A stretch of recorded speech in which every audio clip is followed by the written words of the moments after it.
Starting में हम यहाँ पर जेनी को देखते हैं जो कि प्रोफेशन से डॉक्टर होती है।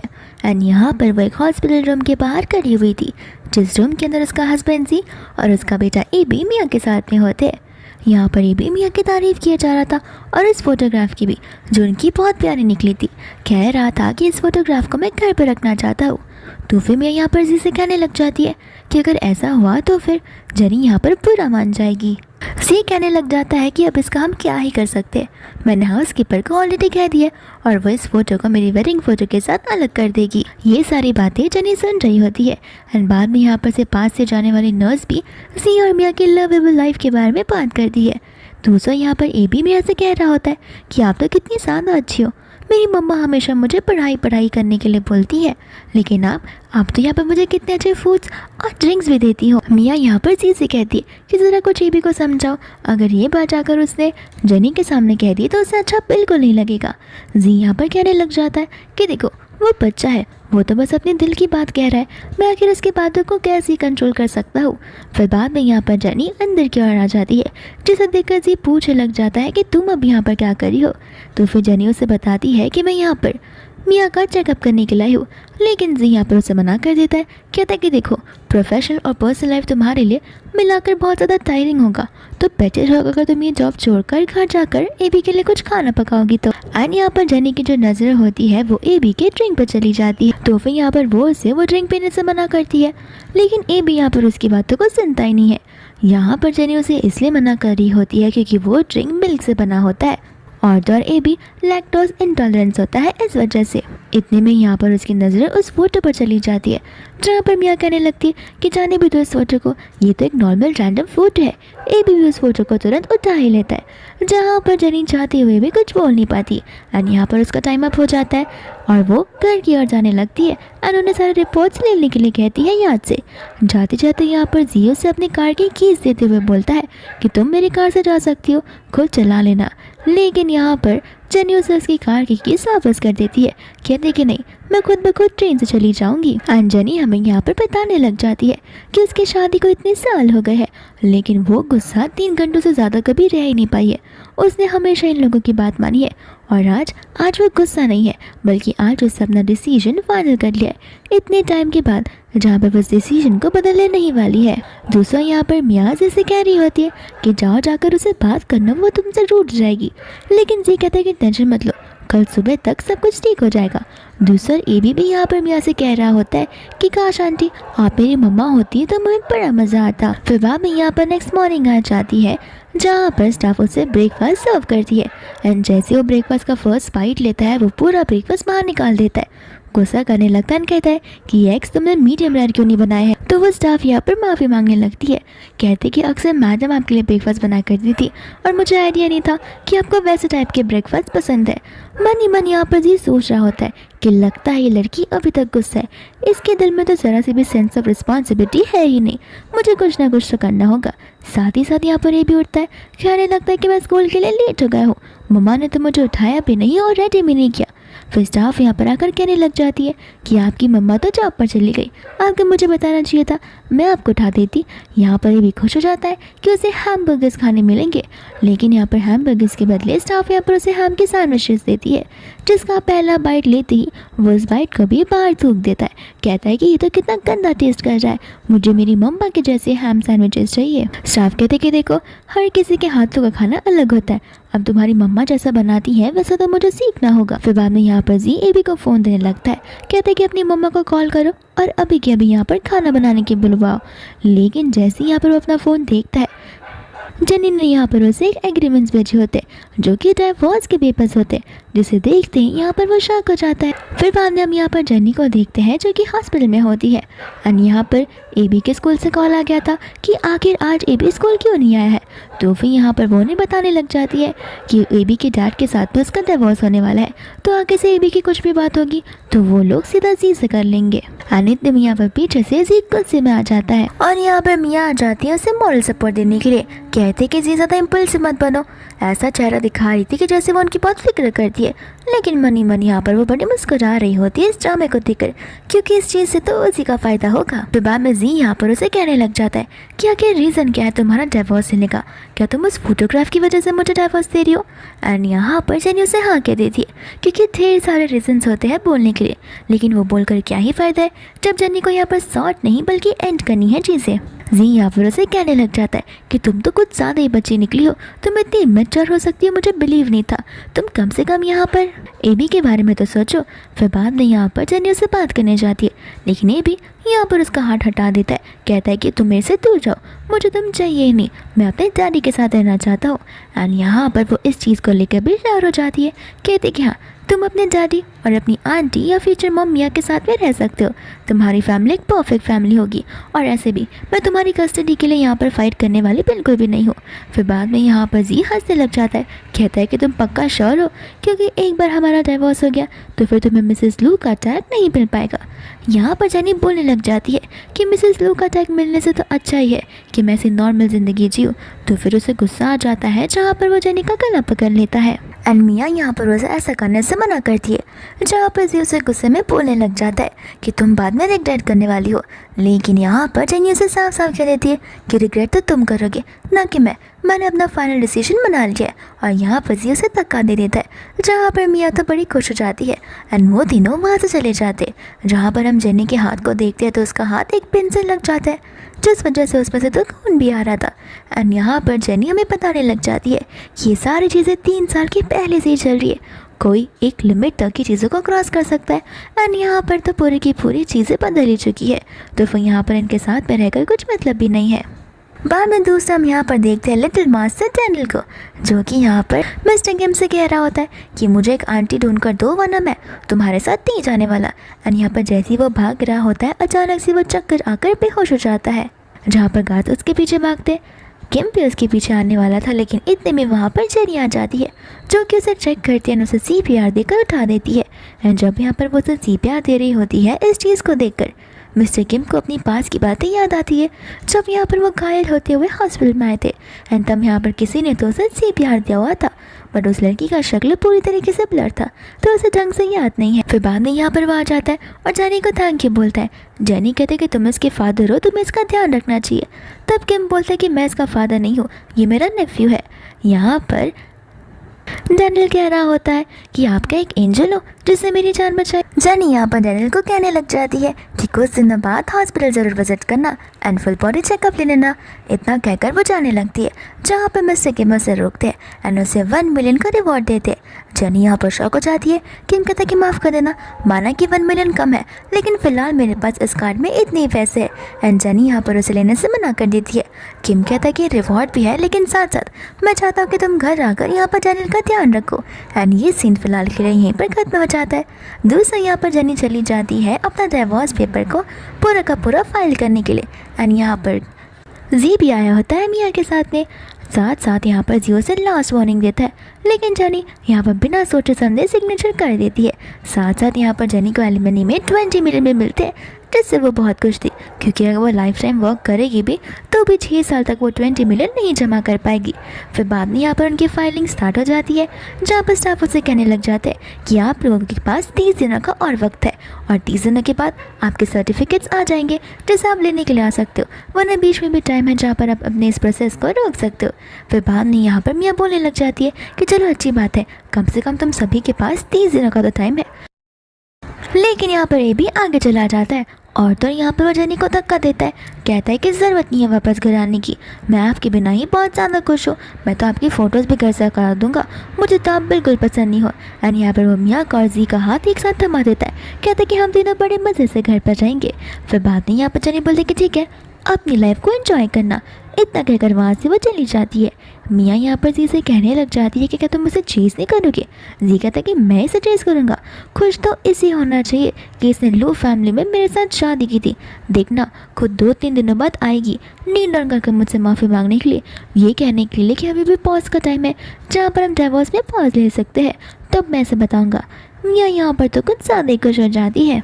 फिर बाद में हम यहाँ पर देखते हैं जी को और उसके बेटे एबी को, जो भी घर पर सो रहे होते हैं। एंड कुछ टाइम बाद यहाँ पर एबी रोते हुए अपने डैड को उठाता है, क्योंकि उसे ठीक नहीं लग रहा था।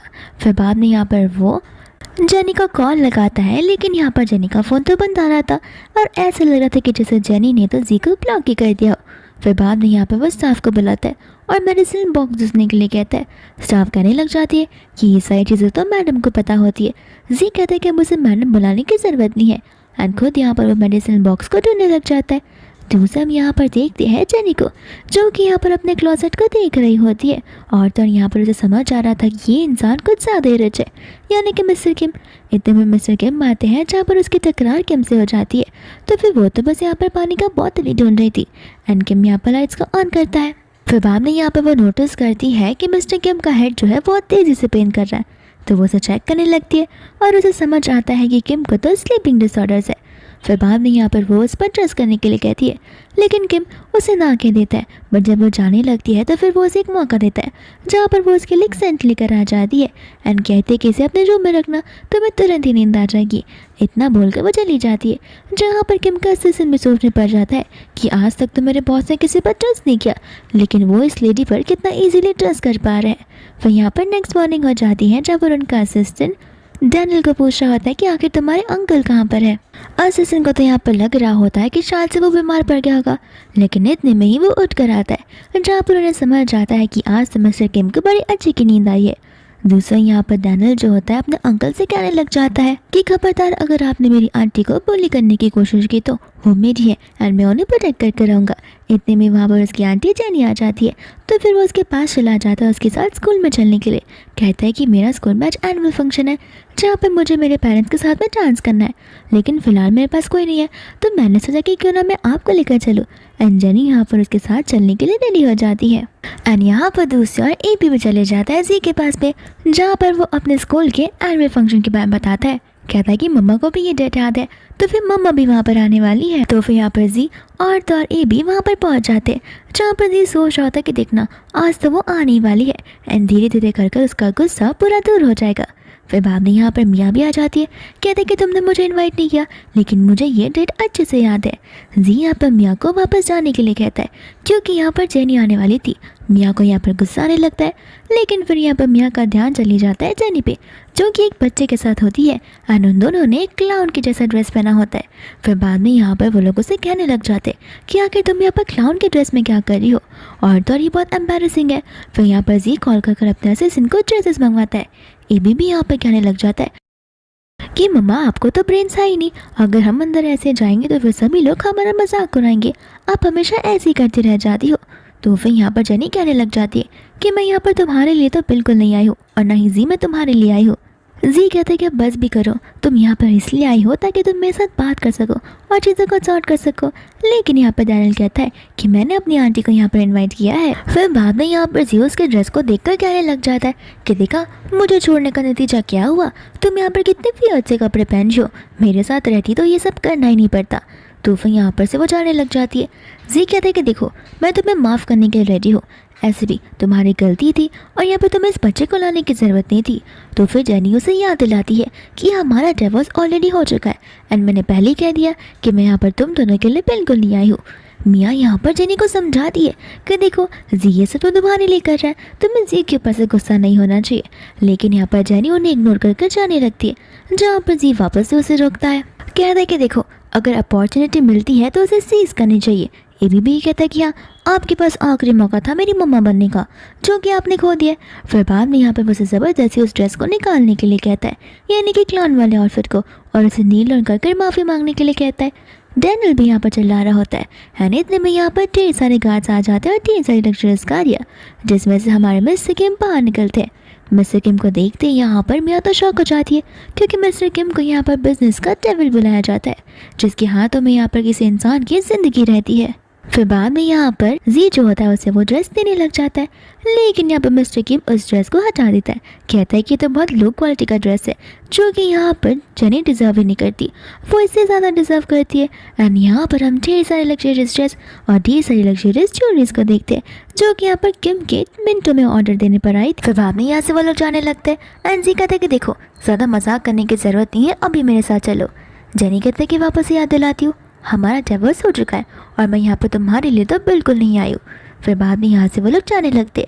जी चिल्ला चिल्ला कर बोलता है कि भले तुमने न्यू इंसान को ढूंढ लिया हो, इसका मतलब ये नहीं कि तुम मेरे पास वापस नहीं आने वाली हो, तुम बहुत ज़्यादा रिग्रेट करोगी। एंड बाद में ये वाली ड्रेस वो मिया को दे देता है। इसके बाद में यहाँ पर मिया, जी और एबी एंट्री ले लेते हैं, जहाँ पर सभी के सभी लोग मिया को देखने लगते हैं। एबी भी यहाँ पर मिया की तारीफ़ करता है एंड सभी लोग यहाँ पर मिया की तारीफ़ करते हैं, लेकिन तब तक जब तक यहाँ पर जेनी की एंट्री नहीं होती। जैसे यहाँ पर जेनी एंट्री देती है, सभी की नज़र जेनी पर ही होती है एंड मिया तो उसके सामने फीकी ही पड़ जाती है। एबी और जी भी जेनी को देखते रह जाते। जी यहाँ पर मन में सोच रहा होता है कि आखिर ये इतनी ज़्यादा ब्यूटीफुल कब से हो गई। मिया यहाँ पर उसे कहने लग जाती है कि अच्छा ड्रेस पहनने से कुछ फ़ायदा नहीं है, यहाँ पर सभी लोग अपना टैलेंट दिखाने के लाए होते हैं। एबी कहता है कि मेरी मम्मा को तो कुछ आता ही नहीं है, वो तो एक नॉर्मल सी डॉक्टर ही है और घर पर खाना बनाती है।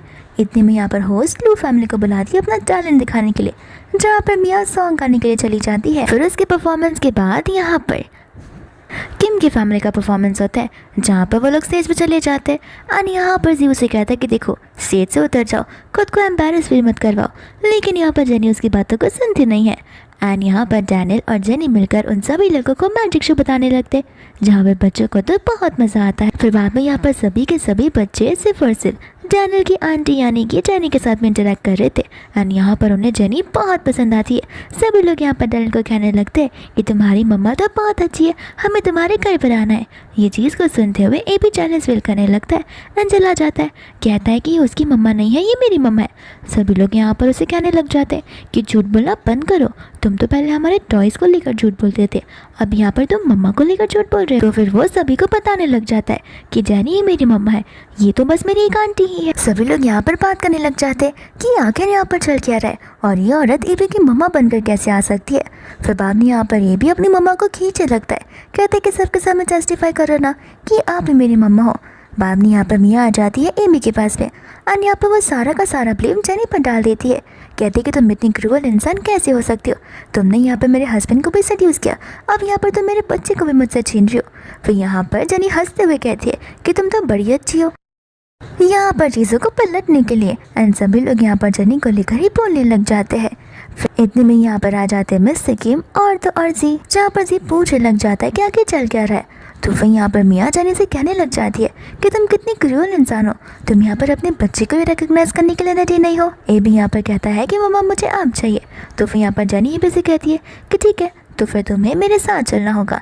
लेकिन यहाँ पर एबी मन में सोच रहा होता है कि अगर मैं मम्मा के साथ गया तो मुझे बाहर के खाना खाने को नहीं मिलेगा, वो सिर्फ मुझसे पढ़ाई करवाएंगी।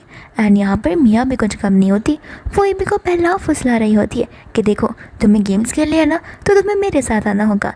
जेनी भी यहाँ पर कह देती है कि अगर आज एबी मेरे साथ चलने के लिए रेडी है तो उसकी कस्टडी मैं ले लूँगी।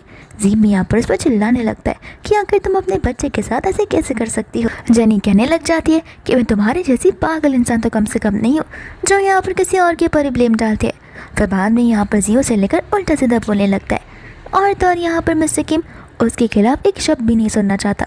तो फिर यहाँ पर वो जी को धकेली देता है, जहाँ पर जी उसे लड़ने के लिए आगे बढ़ रहा था। लेकिन मिया यहाँ पर जी की जान को बचाने लगती है, कहती है कि उसके साथ पंगा मत लो, वो मिस्टर किम है, उसके साथ पंगा लेना यानी मगर के मुंह में खुद ही हाथ डालना। तुम्हें पता नहीं है अगर यहाँ पर आके ब्लिंक कर अपने गार्ड्स को इशारा भी करेगा तो फिर तुम्हारा ये बॉडी एशेस में बदल जाएगा। एंड डर के मारे यहाँ पर जी कुछ कर नहीं पाता, एबी को अपने पास बुला लेता है। जेनी कहती कि तुम्हें अपने बेटे को कुछ मैनर्स सिखाना चाहिए। फिर बाद में यहाँ पर वो किम को अपने साथ चलने के लिए कहती है, जहाँ पर वो लोग वहाँ से चले जाते हैं। एंड यहाँ पर जी जोटो से कहता है कि देखना बस कुछ दिन और तुम खुद ब खुद मेरे पास आओगी, वो भी रोते हुए। फिर बाद में यहाँ पर जी घर पर आ जाता है, जहाँ पर वो बहुत गुस्से में होता है एंड अपने यहाँ पर टेबल से वो सारी चीज़ों को गिरा देता है। स्टाफ भी वहाँ पर आती है लेकिन वो उसे गुस्से में वहाँ से भगा देता है। फिर बाद में यहाँ पर उसे एक बुक नजर आती है एंड ये बुक होती है जेनी की, जो कि जेनी ने यहाँ पर मेडिसिन के बारे में खुद के हाथों से लिखी हुई थी। एंड उसकी फ़ोटो खींचकर यहाँ पर वो जेनी को भेज देता है, जहाँ पर जेनी उस बुक को देखकर बहुत रिग्रेट करने लगती है कि ये वाली इतनी स्पेशल बुक वो घर पर छोड़ कर आई और इस बुक को जेनी को लिखने के लिए बहुत सारे साल लग चुके थे एंड इस बुक के बिना तो जेनी कुछ भी नहीं है। फिर बाद में यहाँ पर जियो से कॉल लगाता है, कहता है कि देखो मैं इतना भी बुरा नहीं हूँ जो तुम्हारी सारी चीज़ें चलाकर फेंक दूंगा, तुम्हारे पास अभी भी मौका है, मेरे पास आ जाओ तो ये बुक मैं तुम्हें दे दूंगा। एंड यहाँ पर जेनी उसे खाली हाँ बोलने के लिए हाँ बोल देती है ताकि वो उसकी बुक को डिस्ट्रॉय न कर पाए। फिर यहाँ पर वो अपना दिमाग लगाना शुरू करती है एंड मिस्टर किम को कॉल करती है और उसे 1 घंटे के लिए अपने बॉडीगार्ड्स देने के लिए कहती है, वो भी स्ट्रॉन्ग वाले। एंड किम यहाँ पर बिना कुछ पूछे उसे हाँ बोल देता है। जेनी बड़ी खुश हो जाती है कि मिस्टर किम कितने अंडरस्टैंडिंग है, उन्होंने मुझसे क्वेश्चन भी नहीं पूछा और अपने कार्ड्स 1 आवर के लिए देने के लिए रेडी हो गए। फिर बाद में यहाँ पर किम मन में सोच रहा होता है कि आखिर जेनी को इतने गुंडे क्यों चाहिए, मैं 4 गुंडे भेजूँ, 5 भेजूँ या फिर 10 भेजूँ। यहाँ पर असिस्टेंट आ जाता है जो कि 5 गुंडे को ऑर्गेनाइज कर लेता है, यानी कि 5 गार्ड्स को ऑर्गेनाइज कर देता है। फिर यहाँ पर वो किम को बोलने लगता है कि आपको नहीं लगता मैडम ने अचानक से इतने सारे गुंडों को मंगवाया, तो फिर वो शायद किसी मुसीबत में भी हो सकती है। लेकिन यहाँ पर किम बोलता है कि देखा जाएगा। और बाद में यहाँ पर वो डैनियल से पूछता है कि आखिर उसे कौन सी स्टोरी सुननी है एंड वो उसके लिए स्टोरी बुक रीड करना शुरू कर देता है। इसके बाद में यहाँ पर वो गार्ड्स आ जाते हैं जहाँ पर जेनी उन्हें इंस्ट्रक्शन देने लगती है। फिर बाद में यहाँ पर वो घन के अंदर चली जाती है जहाँ पर स्टाफ उसे ग्रीट करते हैं। जेनी बाद में यहाँ पर जी से कहने लग जाती है कि अभी के अभी अपने ऑफिस का कैबिन खोलो और मुझे वो बुक दे दो। जी कहता है कितनी गायबी क्या, पहले जाओ और ऊपर जाकर चेंज करो, हम सबसे पहले जाकर मूवी देखेंगे। जेनी मूवी देखने से साफ साफ मना कर देती है, कहती कि देखो ये बात तो तुम्हें भी पता है कि आखिर मैं तुमसे क्या कहना चाहती हूँ और मैं यहाँ पर किस चीज़ के लिए आई हूँ। जी कहता है कि देखा अभी भी तुम यहाँ पर बदली नहीं हो, बोलो मत कि वो तुम्हारी प्रॉपर्टी है जो कि मेरे घर पर है, अगर तुमने यहाँ पर नाटक किया तो मैं तुम्हारी बुक को पूरा फाड़ कर चला दूंगा। उसके बाद उन एड्रेस का क्या करना है तुम खुद ही देख लेना। जेनी को यहाँ पर समझ नहीं आता कि आखिर वो जी को क्या बोले। जी कहता है कि ठीक है, माना तुम्हें मुझसे माफ़ी नहीं मांगती, ज़रूरत नहीं है माफ़ी मांगने की, लेकिन तुम बस यहाँ पर आ जाओ, मैं तुम्हें माफ़ी मांगने के लिए भी नहीं कहूँगा और तुम्हें वापस से मिसेस लू की फैमिली का टैग मिल जाएगा। जेनी तो यहाँ पर उसे कहने लग जाती है, लगता है तुम्हें तुम्हारी फैमिली का टैग का लेकर कुछ ज़्यादा ही घमंड है जो कि बहुत जल्दी टूट जाएगा और मैं यहाँ पर अपनी बुक लेने के लिए आई हूँ। इतना कहकर वो अंदर की ओर जाने लगती है जहाँ पर जी उसे रोक लेता है। फिर बाद में यहाँ पर वो उसे कहने लग जाता है कि मुझे पता है कि आखिर तुम यहाँ पर मुझे छोड़कर क्यों जाना चाहती हो, क्योंकि मैंने तुम्हें इनफ पैसे नहीं दिए है ना। एंड बाद में यहाँ पर वो एक लेटर पैड को उठाता है जिसके अंदर ढेर सारे पैसों को लेकर वो उड़ाने लगता है। जेनी यहाँ पर कहते कि देखो अपने पैसे अपने पास ही रखो, मुझे तुम्हारे पैसों की भी कोई ज़रूरत नहीं है, तुम तो बहुत बड़े ही बेट्रियल निकले हो। फिर यहाँ पर वो कहने लग जाता है कि तुम बात तो ऐसे करिए कि जैसे तुम कुछ ज़्यादा इनोसेंट हो। एंड यहाँ पर वो उसे ज़बरदस्ती हक करता है, कहता है कि तुम यहाँ से जा ही नहीं सकती। इतने में यहाँ पर आ जाता है किम जो कि आधी उसे धक्का मार देता है, कहता है कि तुम्हारी हिम्मत कैसी है उसके साथ इतना फोर्सफुल बनने की। जेनी यहाँ पर किम को देखने पूछने लगती है कि आखिर तुम यहाँ पर कैसे। एंड किम उसे बताता है कि डैनियल कुछ ज़्यादा ही रो रहा था और वो तुम्हें मिस कर रहा था, इस वजह से हम तुम्हें ढूंढने के लिए आ गए। फिर बाद में यहाँ पर वो उसे अपनी पैकिंग करने के लिए बोलता है इत्मीनान से, ताकि वो लोग आराम से वहाँ से जा सके। इसके बाद में यहाँ पर वो लोग कार में जाने लगते हैं जहाँ पर डैनियल को नींद आ रही थी तो वो सो गया था। फिर बाद में यहाँ पर किम जेनी से कहने लग जाता है कि देखो अगर ऐसी इंपॉर्टेंट सिचुएशन आती है तो तुम मुझे कॉल करके बुला सकती हो, मैं यहाँ पर तुम्हें प्रोटेक्ट करने के लिए हेजिटेट नहीं करूँगा। जेनी कहती कि वो एक्चुअली मुझे लगा था कि तुम्हारे कार्ड्स की मदद से सब काम हो जाएगा, लेकिन मुझे नहीं लगा था कि वो इतना एक्सटेंड तक पहुंच जाएगा जहाँ पर वो मेरा गला ही पकड़ लेगा। फिर बाद में यहाँ पर डैनियल उसके गले पर निशान देखता है तो फिर यहाँ पर वो मेडिसिन निकाल कर उस क्रीम को उसके नेक पर लगाने लग जाता है, जहाँ पर जेनी भी सोचने पड़ जाती है कि वो इंसान जो उसके साथ सालों से था वो उसकी फिक्र नहीं करता, वो उसकी इमोशनल और फिजिकल हर्ट वाली चीज़ को देखता ही नहीं है। लेकिन यहाँ पर किम जिससे वो 2-3 दिन पहले मिली हुई है वो कितना ही ज़्यादा उसको लेकर केयरफुल है। फिर बाद में यहाँ पर वो उसे थैंक यू मास्टर कहकर कहती है, जहाँ पर किम उसे कहता है कि आखिर तुम कब तक मुझे मास्टर कहकर बुलाती रहोगी, तुम मुझे नाम से भी बुला सकती हो। और यहाँ पर जेनी उसे नाम से बुलाने लग जाती है, लेकिन जैसे यहाँ पर वो उसे नाम से बुलाती है मिस्टर किम के पेट के अंदर तो बटरफ्लाइज आने लगती है। फिर इसके बाद में यहाँ पर रात हो रही होती है जहाँ पर एबी के स्टमक में बहुत ज़ोरों से पेन होता है। तो फिर नेक्स्ट डे यहाँ पर जियो से लेकर हॉस्पिटल आ जाता है। अनित्य में यहाँ पर मिया आ जाती है, जियो से बताने लगता है कि उसकी एक इम्पॉर्टेंट मीटिंग है, तो फिर यहाँ पर वो एबी के साथ नहीं रह सकता, इस वजह से ट्रस्टेबल पर्सन सिर्फ और सिर्फ मिया थी। मिया कहते कि तुम टेंशन मत लो, मैं उसका ध्यान रख लूँगी। एंड वहाँ पर जी के जाने के बाद वो गार्ड से कहती है कि इसे लेकर तुरंत ही अंदर चले जाओ। बाद में यहाँ पर वो उसके कपड़ों को चेंज करती है, जहाँ पर ये भी कह रहा होता है कि उससे फ्राइड ऑक्टोपस और फ्राइड चिकन खाने का बहुत मन कर रहा है। यहाँ पर वो उसका ब्रेन वॉश करना शुरू कर देती है, कहते कि हाँ बेबी तुम जो भी कुछ मुझे लाने के लिए कहोगे मैं वो सब कुछ लेकर आऊँगी, लेकिन क्या है ना मैं ज़्यादा टाइम तक तुम्हारे साथ नहीं रह सकती, काश मैं तुम्हारे साथ पूरा दिन रह सकती। तो फिर यहाँ पर ये भी बोलता है कि आप हमारे घर पर रहने लगो। मियाँ कहती कि नहीं नहीं तुम्हारे डैड तो तुम्हारी मॉम के आने का इंतज़ार कर रहे। एबी बोलता है नहीं, मैं अपने डैड को समझा दूंगा। एंड यहाँ पर मिया खुश हो जाती है, जहाँ पर वो अपने स्टाफ से कहती है कि इसका ध्यान रखना, मैं घर पर जा रही हूँ। और यहाँ पर वो उसे झूठ बोलकर जाती है कि वो उसके लिए कुछ नहीं कराएगी। इसके बाद में यहाँ पर रात हो जाती है, जहाँ पर मिया अपने घर पर बैठकर वाइन का बहुत मज़ा ले रही होती है।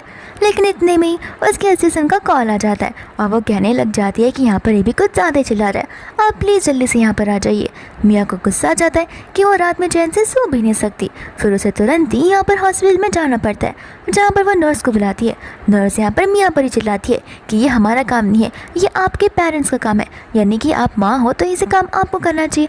अगर एबी को स्वेट हो रहा है तो वो स्वेट आपको पोछना चाहिए। हम यहाँ पर क्या स्वेट पोछने के लिए बैठे, हम यहाँ पर उसके मेडिकेशन के लिए बैठे। इतना कहकर नर्स वहाँ से जाने लगते हैं, जहाँ पर मिया एबी पर ही चिल्लाने लगती है। एंड सामने खड़ा जी वो सब कुछ देख लेता है। जी यहाँ पर उसे देखने लग जाता है, जहाँ पर मिया बहाने मारने वाली थी। जी कहता है कि कोई बात नहीं, तुम थक गई रहोगी ना सुबह से, तो तुम घर जा सकती हो। एंड यहाँ पर मिया घर पर जाती है, जहाँ पर जी रात भर उसका ख्याल रखता है। एंड जैसे यहाँ पर वो सुबह उठता है, वो कहने लग जाता है कि आखिर आंटी कहाँ चली गई, उन्होंने कहा था कि वो टाइम तक मेरे साथ रहेंगी। फिर बाद में यहाँ पर वो उसे मेडिसिन देने लग जाता है, जो कि सूप के फॉर्म में होता है। लेकिन यहाँ पर एबी रोने लग जाता है, कहता है कि मुझे मेडिसिन नहीं लेने, मुझे इंजेक्शन नहीं लेने, मुझे घर पर जाना है, मुझे हॉस्पिटल नहीं रहना, मुझे हॉस्पिटल में रहकर और रोना आता है। एंड यहाँ पर वो रोने लग जाता है, जहाँ पर जी उसको चिल्लाता है तो वो और ज़ोर से रोता है। जी और ज़ोर से चिल्लाता है, तब जाकर वो रोना बंद करता है। असिस्टेंट यहाँ पर जी से कहने लग जाता है कि जब भी यहाँ पर एबी पापा को ठीक नहीं होता था तब मैडम उनका ध्यान रखती थी, तो मुझे लगता है कि एबी को मैडम की ज़रूरत है। एंड यहाँ पर वो मैडम जेनी को कॉल लगाता है, लेकिन जेनी उसका कॉल पिक नहीं करती। फिर बाद में यहाँ पर वो उसे कहता है कि अभी सूप पी लो, बाद में मैं तुम्हें बाहर लेकर चलूँगा। एबी यहाँ पर उसे कहने लग जाता है कि झूठ बोलना बंद करो, जब देखो तब आप लोग मुझसे झूठ ही बोलते रहते हो। आंटी ने भी कहा था कि वो मुझसे मिलने के लिए आएंगी, लेकिन वो दोबारा आई ही नहीं। जी यहाँ पर सोच में पड़ जाता है कि ये मेडिसिन लेने के लिए कितने नाटक कर रहा है, तो फिर पहले ही मेडिसिन को कैसे लिया करता था। फिर जाकर यहाँ पर उसे पास की बातें याद आती है कि किस तरीके से यहाँ पर जेनी उसे मेडिसिन खिलाया करती थी। पहले भी ये भी मना करता था, बट जेनी यहाँ पर उसे पहलाती फुसलाती थी, उसके लिए सॉन्ग गाती थी। एंड जब वो मेडिसिन लेता था तो उसे गुड बाय बोला करती थी। एंड जी भी इस हैप्पी फैमिली के साथ बहुत खुश था। जी बाद में यहाँ पर उसे कहने लग जाता है कि देखो अभी मेडिसिन को ले लो, बाद में मियाँ आंटी तुमसे मिलने के लिए आ जाएगी। लेकिन यहाँ पर एबी बोलने लगता कि नहीं, मुझे मेरी मम्मा चाहिए, मुझे वो मियाँ आंटी नहीं चाहिए। एंड यहाँ पर वो रोने धोने का नाटक शुरू कर देता है। जी यहाँ पर कहता है कि देखो मेरा डिवोर्स हो चुका है तुम्हारी मम्मा के पास, और वो अब तुम्हारे पास वापस नहीं आने वाली है। एबी कहता है कि मुझे नहीं पता, मुझे बस मेरी मम्मा वापस चाहिए और कोई भी नहीं। फिर बाद में यहाँ पर वो उसके पैंट को नोटिस करता है, तब उसे पता चलता है कि उसने तो पैंट गीली कर दी है। तो फिर यहाँ पर वो नर्स को बुलाने लग जाता है। नर्स चेक करने के बाद उसी को चिल्लाती है, कहते कि तुम पक्का इसके फादर हो ना, क्योंकि यहाँ पर ना फादर को और ना मदर को किसी को भी यहाँ पर बच्चों का ध्यान देने के लिए आता ही नहीं है। ये तो नॉर्मल बच्चों की नीड्स है जो कि एक पेरेंट्स को पूरी करनी चाहिए। इन सब के पीछे डॉक्टर्स और नर्स नहीं पड़े रह सकते। यहाँ पर जी को जेनी की याद आती है कि ये सारे काम तो जेनी पहले खुद ही किया करती थी, इस वजह से मुझे सारी चीज़ों के बारे में नहीं पता था। वो सोचता है कि मुझे जेनी को इसके बारे में बताना ही होगा, क्योंकि वो भी तो इसकी मोहम्मद से जानने का पूरा हक बनता है। हक की बात तो अलग है, वो इसलिए बताना चाहता था कि जेनी वापस आकर उसका ध्यान रख सके। एंड बाद में यहाँ पर वो वापस से जेनी को कॉल लगाने लगता है। एंड इस पर जेनी यहाँ पर उसे कॉल को पिक कर लेती। फिर बाद में यहाँ पर वो एबी के बारे में बताने लगता है, जहाँ पर जेनी को बहुत बुरा लगता है, तो वो वहाँ पर जाने वाली थी। लेकिन यहाँ पर जी अपने भाषण को शुरू कर देता है, कहते कि देखो वापस आ जाओ, अगर तुम आज आए नहीं तो फिर देख लेना, मैं तुम्हें एबी से कभी मिलने के लिए दूंगा और मैं तुम्हें घर पर एंट्री भी नहीं दूंगा। तो फिर यहाँ पर जेनी उसे कहते कि तुम धमकी किसे दे रहे हो, वो मेरा बेटा है इसलिए मैं वहाँ पर आने वाली थी। लेकिन मैं तो इस चीज़ को भूल ही गई कि मेरे प्यारे बेटे को तो न्यू मम्मी चाहिए थी ना, जो कि मिया है। तो फिर होपफुली तुम मिया को वहाँ पर बुला सकते हो, एंड मिया तुम्हारे बुलाने पर आ भी जाएगी, जहाँ पर वो उसकी प्यारी आंटी जो है, तो तुम्हें उसे उसकी माँ बना लो और उसे कहो कि एबी का ध्यान रखे। जी उस पर चिल्लाने लग जाता है, कहता है कि देखना तुम बहुत ज़्यादा रिग्रेट करोगी।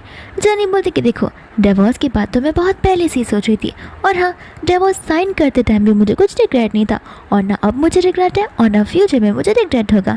इतना कहकर वो कॉल को कट कर देती है। जी को तो यहाँ पर गुस्सा आ जाता है। दूसरा यहाँ पर जेनी भी ओवरथिंक करने लग जाती है। फिर बाद में यहाँ पर जेनी खाना बनाने लग जाती है और उसे एक टिफ़िन में पैक कर देती है। दूसरा हम यहाँ पर जी को देखते हैं और एबी को देखते हैं। जहाँ पर मियाँ एबी के लिए स्नैक्स लेकर आई होती है एंड वो भी बाहर के खाने इस समय पर जब वो एबी हॉस्पिटल में हो एंड एबी को यहाँ पर वो खाने बड़े पसंद आते हैं। तो यहाँ पर वो मियाँ को थैंक यू बोलने लगता है, साथ साथ जी भी यहाँ पर मियाँ को थैंक यू बोलता है। बाद में यहाँ पर मियाँ उसे टिफिन बॉक्स देती है, कहते कि ये तो मैंने 5 स्टार होटल से लाया हुआ है, तुम्हें ये ज़रूर पसंद आएगा। बाद में यहाँ पर वो जी को जाने के लिए कहती है, बोलती कि मैं एबी का ध्यान रख लूँगी, लेकिन यहाँ से जी जाने से मना कर देता है एंड जाहिर सी बात है कि वो क्यों ही जाएगा जबकि उसने सुबह देखा हुआ था कि आखिर मियाँ एबी को कैसे चिल्ला रही थी। फिर बाद में यहाँ पर मियाँ उसे माफ़ी मांगने लगती है, कहती कि माफ़ कर देना, मैंने इमरजेंसी में एक टीवी शो ले लिया था जिस वजह से मैं कुछ ज़्यादा फ्रस्ट्रेट हो गई थी और मेरा काम बढ़ता जा चुका था, इसलिए मुझे यहाँ पर बहुत गुस्सा आ रहा था, वरना मैं यहाँ पर एबी पर क्यों ही चिल्लाऊंगी। मन ही मन यहाँ पर जी सोच रहा होता है कि आखिर जनी वापस आएगी भी या फिर नहीं। फिर बाद में यहाँ पर मियाँ जो होती है जनी को लेकर बोलने लग जाती है कि देखो अब जनी का इंतज़ार करके कुछ फ़ायदा नहीं है, ऐसे भी एबी चाहता है कि मैं उसके साथ रहूँ एंड मुझे पता है कि जनी अब वापस नहीं आने वाली है और तुम भी यहाँ पर जनी का वेट कर रहे हो। लेकिन इतने में यहाँ पर जनी उस रूम में आ जाती है। जनी कहती कि अरे वाह, पीठ पीछे तुम मेरी कितनी अच्छी बुराई कर लेती हो, इस वजह से तुम यहाँ पर एक्टिंग फील्ड में गई हो, सामने बोले बनने का नाटक और पीठ पीछे उसे चाकू से वार करने का नाटक। फिर बाद में यहाँ पर वो उसके लिए फूड लेकर आई होती है तो उसे कहने लगती है कि एबी फ़िलहाल हॉस्पिटलाइज्ड है तो उसे इतने हैवी फूड्स नहीं खाने चाहिए, मैं उसके लिए लाइट फूड्स बना कर लाई हूँ। एंड यहाँ पर जूद के हाथों से बर्गर ले लेता है एंड एबी से पूछता है कि क्या तुम्हें अपनी मम्मा के हाथ का खाना खाना है या फिर ये सारी चीज़ें खानी है। एबी कहने लग जाता है कि मुझे मेरी मम्मा के हाथ का ब्लैंड फूड बिल्कुल नहीं खाना, मुझे तो ये सारी चीज़ें पसंद है, मुझे मेरा बर्गर वापस दो, और वो बर्गर को वापस खाने लग जाता है। बाद में यहाँ पर मियाँ बोलने लगती है कि जाने भी दो, ऐसे भी वो बच्चा है, उसकी बातों को कौन ना बोल सकता है। एंड यहाँ पर जनी इस पर चिल्लाने लगती है, कहती है कि वो बच्चा है इसलिए हमें उसे समझाना चाहिए, उसे सिखाना चाहिए, वो फ़िलहाल यहाँ पर हॉस्पिटल में है और तुम उसे यहाँ पर जंक फूड्स खिला रही हो ताकि वो और ज़्यादा बीमार पड़ जाए।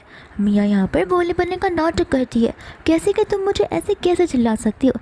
एंड यहाँ पर जी जनी पर चिल्लाने वाला था, जनी कहती कि ज़रूरत नहीं है एंड यहाँ पर वो डस्टबिन में अपने टिफ़िन को डालकर वहाँ से जाने वाली थी।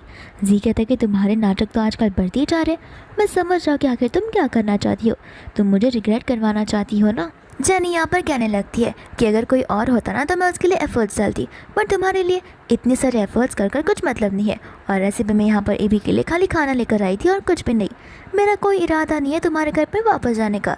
फिर बाद में मियाँ यहाँ पर आ जाती है और जनी से कहने लगती है कि प्लीज़ जी के साथ ऐसी बातें मत करो, वो रात भर यहाँ पर हॉस्पिटल में था और कल वो दिन भर काम कर रहा था, वो बहुत थक चुका है। एंड यहाँ पर जनी को जो सबसे पहले करना चाहिए था वो अभी यहाँ पर करती है, जो कि होता है मियाँ को थप्पड़ लगाना। एंड वो उसे कहने लग जाती है कि मुझे तो तुम्हें थप्पड़ पहले लगा देना चाहिए था, मेरी फैमिली मैटर में घुसना बंद करो। जी यहाँ पर उस पर चिल्लाता है एंड कहता है कि आखिर तुम लिमिट्स कब से क्रॉस करने लगी। जनी कहती है कि ये तो मैंने तुमसे ही सीखा है। इस दिन में यहाँ पर मियाँ के असिस्टेंट कॉल का बहाना देकर उसे उस सिचुएशन से बाहर निकालती है एंड मियाँ वहाँ से चली जाती है। जनी बाद में यहाँ से जाने लगती है। जी कहता है कि हिम्मत है तो जाकर दिखाओ एंड जनी यहाँ पर सचमुच चली जाती है। फिर बाद में यहाँ पर जनी जब अपने कैबिन में जा रही होती है वहाँ पर मियाँ आ जाती है जो उसे रोकने लगती है। जनी कहती है कि हॉस्पिटल है, तुम्हारा कोई शूटिंग का एरिया नहीं चल रहा जो यहाँ पर तुम वापस नाटक करने के लाए हो। मियाँ को गुस्सा आता है और वो जनी को थप्पड़ मारने वाली थी, लेकिन यहाँ पर जनी उसके हाथों को पकड़ लेती है। जनी यहाँ पर उससे बोलने लग जाती है कि देखो तुम्हें तो खुश रहना चाहिए कि मैं यहाँ पर उसकी लाइफ से चली गई, लेकिन अगर मैंने यहाँ पर डिसीजन बना लिया कि मुझे जी की लाइफ में वापस आना है तो याद रखना जी तो तुम्हें मेरे लिए छोड़ ही देगा। यहाँ पर मियाँ गुस्सा हो जाती है, कहती है कि ऐसा हो ही नहीं सकता, देख लेना जी और ये भी दोनों के दोनों मेरे पास ही आकर रहेंगे। तो वह यहाँ पर जनी उसे बोलती कि ठीक है तुम्हारा कॉन्फिडेंस ही तुम्हारा ओवर कॉन्फिडेंस बता रहा है, लेकिन तुम मुझे चैलेंज मत करो वरना तुम्हारे लिए बहुत बुरा होगा। एंड यहाँ पर मियाँ गुस्से में जाने लग जाती है। जहाँ पर जनी को कॉल आता है यहाँ पर वह डॉक्टर से कॉम्पिटिशन में पार्टिसिपेट करने वाली थी एंड यहाँ पर मियाँ उस बात को सुन लेती है। एंड मियाँ यहाँ पर एक एक्टर बनने के पहले डॉक्टर ही थी, लेकिन डॉक्टर की फील्ड में उसका कुछ काम नहीं था, इस वजह से उस एक्टिंग फील्ड में घुस गई थी। एंड यहाँ पर वो ठान लेती है कि वो भी इस कॉम्पिटिशन में पार्टिसिपेट करेगी, जिस वजह से यहाँ पर जी और एबी उसके पास आ जाएंगे और जनी उससे हार जाएगी। फिर बाद में यहाँ पर जनी घर पर बैठी होती है जहाँ पर वो सिर्फ और सिर्फ एबी के बारे में सोच रही थी। एंड यहाँ पर वो एबी से मिलने के लिए बाहर निकल रही होती है।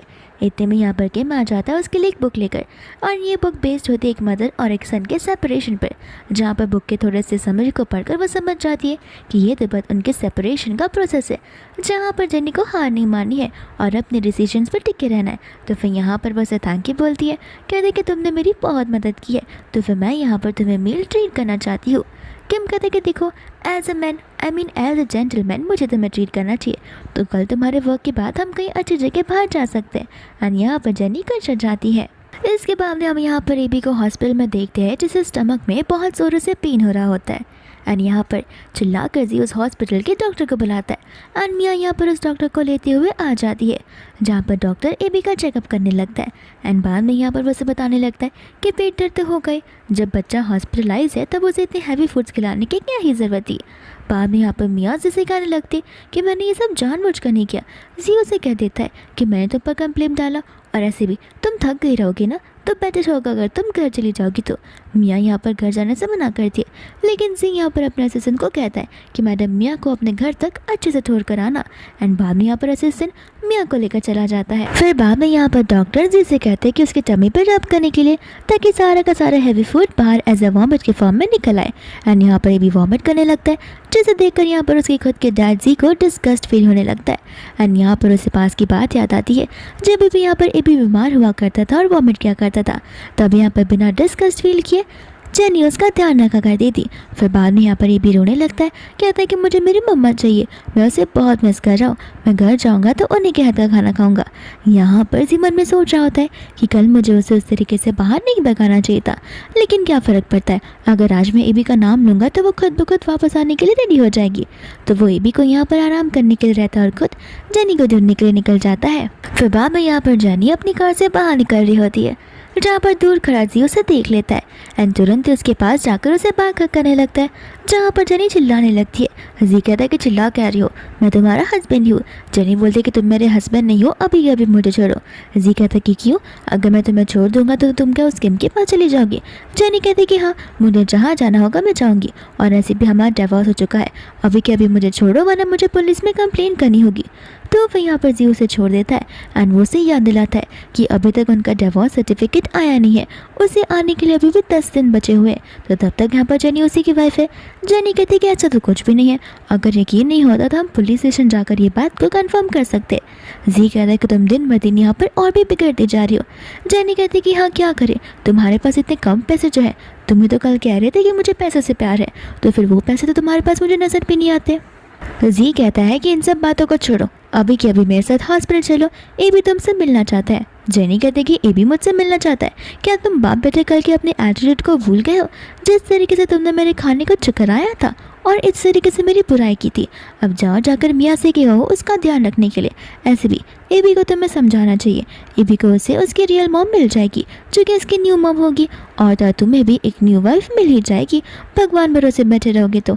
इतना कहकर वो वहाँ से चली जाती है, जहाँ पर जी को बहुत गुस्सा आने लगता है। इसके बाद में यहाँ पर जी घर पर आ जाता है, जहाँ पर वो जेनी के बारे में सोच रहा होता है। फिर बाद में यहाँ पर उसे जेनी की वेडिंग रिंग मिल जाती है, जिसे देखकर वो और भी ज़्यादा इमोशनल हो जाता है, क्योंकि पास में कभी भी जेनी अपनी इस रिंग को नहीं निकाला करती थी। भले कुछ भी हो जाए, लेकिन अब वो वापस से इस रिंग को वापस अपनी उंगलियों में नहीं डालना चाहेगी, क्योंकि उसे अब उसके साथ जो रिलेशन नहीं रखना है। फिर बाद में यहाँ पर वो बहुत रिग्रेट करने लगता है, जहाँ पर उसे पास की हर एक बात याद आती है कि किस तरीके से जेनी उसका ध्यान रखा करती थी, उसे मसाज दिया करती थी, उसकी सारी चीज़ों का ध्यान रखती थी, साथ साथ वो घर के लिए खाना बनाती थी और घर को एक समान रखती थी एक साथ जोड़कर। एंड बाद में यहाँ पर उसे समझ आता है कि उसने कितने प्रीशियस जेम को खोया हुआ है, वो भी किसी और की वजह से। लेकिन यहाँ पर रिग्रेट कर क्या फ़ायदा, जब जेनी यहाँ पर उसे अब मिलना नहीं चाहती होगी। तो इतने में यहाँ पर उसे मिया का कॉल आ जाता है, जो कि उसे 2 दिन बाद भी कंपटीशन के बारे में बताने लगती है एंड वो जी को अपने साथ चलने के लिए कहती है। जी यहाँ पर मन में सोच रहा होता है कि उस कंपटीशन में तो जेनी भी आएगी, इस वजह से यहाँ पर वो मिया को हाँ बोल देता है। फिर इसके बाद में यहाँ पर वो इवेंट आ ही जाता है, जहाँ पर जी भी अपने बेटे के साथ आया होता है एंड जेनी यहाँ पर स्टेज पर खड़ी होकर सबको हाथ वेव कर रही होती है। तो फिर एबी को लगता है कि उसकी मम्मा उसे वेव कर रही है एंड कहता है कि मम्मा क्या हमारे साथ घर चलेंगी। जी भी यहाँ पर कहते हैं कि हाँ, क्या पता आज रात को वो हमारे साथ घर आ जाए। फिर बाद में यहाँ पर होस्ट उसे उसका काम बताने लगता है, जहाँ पर जेनी की नज़र सिर्फ उस जज पर होती है, जो कि यहाँ पर सबसे ओल्ड था एंड सभी को यहाँ पर लग रहा होता है कि वो शायद से नर्वस हो गई है। एंड यहाँ पर जी को लग रहा था कि देखा मेरे आते ही कैसे वो डिस्ट्रैक्ट हो गई, उसका ध्यान सिर्फ और सिर्फ मुझ पर ही है। फिर बाद में यहाँ पर होस्ट उसे जोन आउट वाले जोन से बाहर निकालता है। एंड यहाँ पर जेनी स्टेज के नीचे चली आती है, जहाँ पर ये भी कहता है कि मम्मा तो यहाँ पर इस कंपटीशन से भाग रही है, ये तो कितना एम्बैरेसिंग है। जेनी उससे अपना ध्यान हटाती है। एंड बाद में यहाँ पर वो मिस्टर वैंग को उसके हाथों के बारे में कहती है कि आपको हॉस्पिटल चलकर एक बार चेकअप करवाना चाहिए। वैंग कहता है कि कुछ भी बोलना बंद करो, मैं तुम्हें इस कॉम्पिटिशन से डिस्क्वालीफाई कर रहा हूँ। फिर यहाँ पर जी का असिस्टेंट भी होता है जो कि सेम ही बात कह रहा था। एंड मिया भी यहाँ पर उसे नीचे दिखाना शुरू कर देती है, कहती है कि अगर तुम यहाँ पर कॉम्पिटिशन में पार्टिसिपेट नहीं कर सकती तो फिर यहाँ पर बहाने क्यों मार रही हो। जेनी यहाँ पर मिस्टर वैंग को वार्निंग देने लगती है, लेकिन यहाँ पर मिया कहते हैं कि देखो तुम्हें क्या लगता है तुम कुछ भी बोलोगे ना यहाँ पर लोग तुम्हारी बातों का भरोसा कर लेंगे। सभी लोग यहाँ पर जेनी पर एलिगेशंस लगाने लगते हैं। साथ साथ यहाँ पर वो असिस्टेंट कहने लगता है कि तुम्हें तो यहाँ से बाहर निकालना ही होगा, तुम्हारी हिम्मत कैसे हुई मेरे बॉस की इस तरीके से इंसल्ट करने की। दोस्तों यहाँ पर जी खुशी खुशी मन में सोच रहा होता है कि आज के बाद तो जेनी की जॉब चली जाएगी, जिसके बाद जेनी को घूम फिर कर वापस से मेरे पास आना ही होगा क्योंकि वो नॉर्मल हाउसवाइफ से बन जाएगी।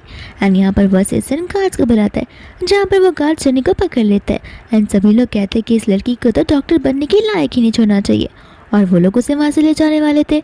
लेकिन इतने में यहाँ पर ढेर सारे गार्ड्स आ जाते हैं जो उनके गार्ड्स को हटा देते हैं। एंड ये गार्ड्स किसी और के नहीं बल्कि मिस्टर किम के ही होते हैं। एंड बाद में यहाँ पर आ जाता है उसके साथ में डैनियल भी, जहाँ पर डैनियल कहता है कि मैं आपको बहुत मिस कर रहा था एंड मैं आज यहाँ पर आपको सपोर्ट करने के लिए आया, लेकिन लगता है ये लोग आपकी बातों को मानते नहीं है। बाद में यहाँ पर किम भी उसे पूछने लग जाता है, जहाँ पर जेनी उसे मिस्टर वैंग की कंडीशन के बारे में बताने लग जाती है। और यहाँ पर वो जो चीज़ बोलती है उसके असिस्टेंट को सुनकर लगता है कि वो सारी चीज़ें तो ये सच्ची बोल रही है। और यहाँ पर वो कुछ कहने वाला था, लेकिन मिया यहाँ पर उसे टोक देती है और जेनी को अपोज करने लगती है। मिया यहाँ पर उसे कहती है कि तुम इस लड़की की बातों में मत आओ, मैं भी एक डॉक्टर हूँ, मैं भी यहाँ पर इन सारे सिस्टम्स को पहचान सकती हूँ, लेकिन यहाँ पर ये तो सिर्फ और सिर्फ फेम के लिए सब कर रही है। यहाँ पर वो मिस्टर वैंग भी जेनी को सेम ही चीज़ कहते हैं। जेनी बोलती कि फेम की बातों को छोड़िए, आप अपनी हेल्थ को लेकर सोचिए। फिर बाद में यहाँ पर डैनियल कहता है कि जाने तो आंटी, अगर ये लोग आपकी बातों को नहीं सुन रहे तो फिर आप लोग अपना टाइम वेस्ट मत करो। फिर यहाँ पर सी कहने लग जाता है कि बस अब बहुत हो गया। फिर इसके बाद में यहाँ पर जो उसे बोलता है कि देखो अब मुझे एम्बैरस करना बंद करो, बेहतर होगा अगर तुम यहाँ से चली जाओगी तो, क्योंकि यहाँ पर तुम बस यहाँ पर अपना नाम खराब करने के लिए आई हो। मिया यहाँ पर भी सेम चीज़ उसे कहती है, लेकिन यहाँ पर जेनी का ध्यान बस इस पर होता है कि वैंग को कहीं कुछ हो ना जाए। फिर बाद में यहाँ पर वैंग को हार्ट में अचानक से पेन होने लग जाता है। एंड इतने में यहाँ पर उसके असिस्टेंट को उसकी हॉस्पिटल से कॉल आ जाता है, जो कि उसे बता रहे होते हैं कि वैंग को सीवियर हार्ट प्रॉब्लम है, जो कि उन्होंने अभी अभी देखा है चेकअप करते टाइम। एंड बाद में यहाँ पर फटाक से स्ट्रेचर आ जाता है, जहाँ पर वैंग को वहाँ से ले जाया जाता है। सभी लोग यहाँ पर शॉक हो जाते हैं कि आखिर जेनी ये सारे सिम्टम्स को देख कैसे सकती है। बाद में यहाँ पर मिया बोलने लग जाती है कि हो सकता है उनके डॉक्टर्स ने एडवांस में चेकअप करके रखा हो और तुम्हें वो बात पता हो, और ये बस एक कोइंसिडेंस हो सकती है। फिर बाद में यहाँ पर सभी लोग यही कहते हैं कि भले ही यहाँ पर जेनी को पहले से ही सब पता हो, लेकिन वो इतनी एक्यूरेट कैसी हो सकती है। हो सकता है कि जेनी इस चीज़ को लेकर बहुत बड़ी स्पेशलिस्ट हो, इस वजह से यहाँ पर उसे ये सारी चीज़ें पता हो। मिया कहते कि ये तो हो ही नहीं सकता, मैं कह सकती हूँ कि यहाँ पर उसने कुछ तो माल प्रैक्टिस किया होगा। जेनी कहते कि देखो मैं तुम्हारी तरह बिन दिमाग के नहीं हूँ, मुझे पता है कि किस तरीके से मेरे पेशेंट की जो भी चीज़ें होती हैं मुझे अपने तक रखनी चाहिए। एंड दूसरे डॉक्टर भी ठीक वैसे ही करते। दूसरे डॉक्टर अपने पेशेंट की बातें मुझे आखिर क्यों ही डिस्क्लोज करेंगे, और ये बात मैंने यहाँ पर अपने ही लॉजिक से लगाई है, ना कि तुम्हारी बेबुद्धि से। फिर बाद में यहाँ पर जी कहने लग जाता कि बस अब बात हो गया, ये बस एक मिसअंडरस्टैंडिंग की, इस चीज़ की वजह से यहाँ पर तमाशा खड़ा करना तुम बंद कर दो। बाद में यहाँ पर जेनी किम से माफ़ी मांगने लगती है उसका टाइम वेस्ट करने के लिए। किम कहता है कोई बात नहीं, तुम बस हर्ट नहीं हुई हो, मुझे वो देखना था। जी यहाँ पर मन में सोच रहा होता है कि आखिर वो जेनी को वापस कैसे लाएगा। फिर उसे याद आता है कि जेनी को तो यहाँ से मिया से जेलसी होती है, तो क्या पता अगर वो मिया से क्लोज होने की कोशिश करे तो फिर जेनी को यहाँ पर गुस्सा आए और वो उसके साथ झगड़ा करे, जहाँ बस ये उसे नील लर्न कर माफ़ी मांगने के लिए कहेगा और बोलेगा कि अगर तुम ऐसा करोगे तो फिर तुम मेरे पास वापस आ सकती हो। एंड जेनी ठीक वैसे ही करेगी। एंड बाद में यहाँ पर वो मिया से क्लोज होना शुरू कर देता है। फिर बाद में यहाँ पर मिया भी ए बी से कहने लगती कि चलो हम घर पर जाएंगे और बहुत अच्छी अच्छी चीज़ें खाएंगे, लेकिन यहाँ पर ए बी मिया के साथ जाने से मना कर देता है। कहता है कि मुझे मेरी मम्मा चाहिए, और वो तुरंत ही भाग जाता है डैनियल की ओर और डैनियल का और जेनी का हाथ अलग कर देता है। कहता है कि तुम मेरी मम्मा का हाथ पकड़ नहीं सकते। डैनियल कहता है कि वो तुम्हारी मम्मा नहीं है। ए बी बोलता है कि नहीं ये मेरी मम्मा है, मेरे डैड इस चीज़ के लिए सबूत है, तो फिर डैनियल बोलता है कि अगर ये तुम्हारी मम्मा है तो उस दिन फन एंड फेयर के टाइम पे तुमने उनका साथ क्यों नहीं दिया, तुमने उस आंटी का साथ क्यों दिया। तो फिर यहाँ पर एबी को उसका कुछ जवाब नहीं मिलता एंड यहाँ पर वो रोना धोना शुरू कर देता है as a immature child. And यहाँ पर सभी लोग बहुत हंसने लग जाते कि देखो लगता है इस बच्चे को ये आंटी को ज़्यादा पसंद आ गई है, इस वजह से वो उसे अपनी मम्मा बुला रहा है। एंड मियाँ बाद में यहाँ पर चली जाती है एबी के पास में और उसे ऐसा बोलने से मना करती है और यहाँ पर जी तो लिमिट ही क्रॉस कर देता है। अभी भी उसे लग रहा होता है कि जेनी उससे अटैच्ड है, तो वो उसे कहते हैं कि देखो मुझसे माफ़ी मांग लो तो फिर मैं तुम्हें घर पर वापस ला दूंगा और तो और मिसेस लू का टैग भी तुम्हें दे ही दूंगा। जेनी यहाँ पर उसकी बातों को सुनकर हंस रही होती है। यहाँ पर उसका खाली एक ही रिस्पॉन्स होता है कि ठीक है कल हम सीधा डिवोर्स वाले ब्यूरो में मिलेंगे जहाँ पर हमारा डिवोर्स सर्टिफिकेट भी आ गया होगा और अपने बच्चे को थोड़ा समझाओ, आते जाते किसी को भी मम्मा ना बोले। इतने में यहाँ पर वो उस पर चिल्लाने वाला था जहाँ मियाँ उसे रोकने लग जाती है, बट तुरंत ही मिस्टर वैंग का ग्रैंडसन वहाँ पर आ जाता है उसकी हेल्प मांगने के लिए। फिर बाद में यहाँ से वो किम के साथ और डैनियल के साथ में जाने लग जाती है एंड बाद में यहाँ पर उसका ग्रैंडसन जो होता है वो उससे माफ़ी मांगने लग जाता है और उसके ग्रैंडपा का ऑपरेशन करने के लिए बोलता है। तो फिर यहाँ पर वो रेडी हो जाती है। डैनियल यहाँ पर अपने अंकल से कहता है कि हम जाकर आंटी के लिए स्नैक्स लेकर आते हैं, ऑपरेशन के बाद तो वो बहुत थक जाएंगी। तो फिर वो लोग उसके लिए स्नैक्स लेने के लिए चले जाते हैं। फिर बाद में यहाँ पर वो ऑपरेशन शुरू होने वाला था, लेकिन यहाँ पर जितने भी डॉक्टर्स होते हैं वो बहुत ही ज़्यादा ओल्ड एज के थे एंड उन्हें कई सारा एक्सपीरियंस था, इसलिए यहाँ पर वो जेनी को इस ऑपरेशन में आने के पहले सोच रहे थे। लेकिन यहाँ पर जेनी की स्किल्स देखते हुए उन्हें समझ आ जाता है, भले जेनी के पास एक्सपीरियंस ना हो लेकिन उसके पास ढेर सारा नॉलेज है जहाँ पर वो तो उनसे भी ज़्यादा अच्छा काम करती है। फिर बाद में जेनी बाहर आ जाती है जहाँ पर मियाँ जेनी को पूछने लग जाती है, लेकिन जेनी यहाँ पर मियाँ से कहती है इतनी फिक्र थी तो जाकर खुद ही ऑपरेट कर लेती, मेरे ऊपर क्यों डिपेंडेंट थी। जी यहाँ पर उसे चिल्लाने लग जाता है। इतने में वहाँ पर मिस्टर वैंग का ग्रैंडसन आ जाता है और तो अपने ग्रैंडपा के बारे में पूछने लगता है। जी कहता है कि इससे क्या पूछ रहे हो, ये तो नॉर्मली बस सर्जरी देखने के लिए गई होगी, जैसे यहाँ पर एक्सपर्ट्स बाहर आएंगे तुम उनसे पूछ सकती हो। एंड यहाँ पर तो तुम्हें किम भी आ जाता है। फिर बाद में यहाँ पर जेनी उसे सारी की सारी ऑपरेशन की डिटेल्स देने लगती है, जिसे सुनकर वो बहुत खुश हो जाता है, लेकिन कहते हैं कि ग्रैंडपा अभी तक बाहर क्यों नहीं आए। जेनी कहते हैं कि वो लोग लास्ट परचेजर को फाइल अप कर रहे होंगे बस इस वजह से। एंड यहाँ पर ग्रैंडपा आ जाते हैं जहाँ पर उनका ग्रैंडसन उनके पास चला जाता है। दूर से यहाँ पर जी को लग रहा था कि जेनी ने शायद से कुछ हेल्प नहीं की होगी, इस वजह से जेनी बहुत जल्दी बाहर आ गई। जी यहाँ पर जेनी को कहने लग जाता है कि अब तो तुमने झूठ बोलना भी शुरू कर दिया। जेनी को यहाँ पर उसकी बातों से कुछ फ़र्क नहीं पड़ता, वो जाने लगती है जहाँ पर पीछे से सीनियर डॉक्टर्स आते और उसे रोकने लगते हैं। जी को लगता है कि अब तो इसने कुछ गड़बड़ की होगी, लेकिन सीनियर डॉक्टर्स यहाँ पर उसे प्रेस कर रहे होते हैं क्योंकि जेनी के पास में रेयर टैलेंट होता है। यहाँ पर एक डॉक्टर जी को रिकग्नाइज़ करता है, कहता है कि ये तो तुम्हारी वाइफ है ना, तो फिर प्लीज़ उससे कहो कि मेरे साथ काम करे। एंड यहाँ पर इतने में आ जाता है वो ग्रैंडसन, जो कि आती जेनी को पूरा ऑन करके थैंक यू बोलता है। जेनी कहती कोई बात नहीं, ये करना तो मेरा फ़र्ज़ है, और वो से कहता है कि फ्यूचर में कभी भी आपको हेल्प लगेगी तो मैं आपको कभी भी हेल्प करने के लिए रेडी हो जाऊंगा। एंड यहाँ पर डैनियल और मिस्टर किम जेनी को प्रेज़ करने लग जाते हैं। फिर बाद में ये भी यहाँ पर उनसे कहता है कि चलो हमने आपके लिए बहुत डिलीशियस फूड लाया। तो फिर वो लोग वहाँ से जाने लगते हैं, जहाँ पर मियाँ सोच पड़ जाती है कि ये ऑपरेशन तो ओल्ड एज पीपल वालों के लिए भी मुश्किल पड़ता है, लेकिन अगर इसने इस ऑपरेशन को इतना ईजिली कैसे कर लिया, मुझे ये बात तो खुद ब खुद ही समझ ही नहीं आ रही है। बाद में यहाँ पर डैनियल जेनी से कहने लगता है कि हमने 5 स्टार रेस्टोरेंट से खाना तो लाया, लेकिन मुझे आपके हाथों का खाना ट्राई करना है और मुझे आपके हाथों के खाने शायद से बहुत पसंद आएंगे, और ऐसे भी अंकल ने कुछ खाया नहीं है, अब उनके लिए भी बना सकती हो। जेनी कहती कि क्यों नहीं, अगर तुम्हारे अंकल मुझे अलाउ करेंगे तो मैं तुम दोनों के लिए रोज़ कुक करूँगी। फिर इसके बाद में यहाँ पर डैनियल खुश हो जाता है, किम को कोई एतराज़ भी नहीं होता। फिर वो लोग घर चले जाते जहाँ पर जेनी उनके लिए खाना बना रही होती है एंड वो दोनों बड़े एडोर वाली नज़रों से जेनी को देख रहे होते हैं। इसके बाद में यहाँ पर वो उससे पूछता है कि तुम्हें कुछ हेल्प चाहिए तो तुम्हें मुझे बोल सकती हो। डैनियल कहता है कि पूछना क्या है, जाकर खुद ब खुद हेल्प करो। एंड यहाँ पर वो उसे किचन में ला देता है। फिर बाद में यहाँ पर वो उसे काम करा तो जेनी बोलने लग जाती है कि तुम्हें देख ही कर ही लगता है कि तुम पहली बार ये सब करते हो।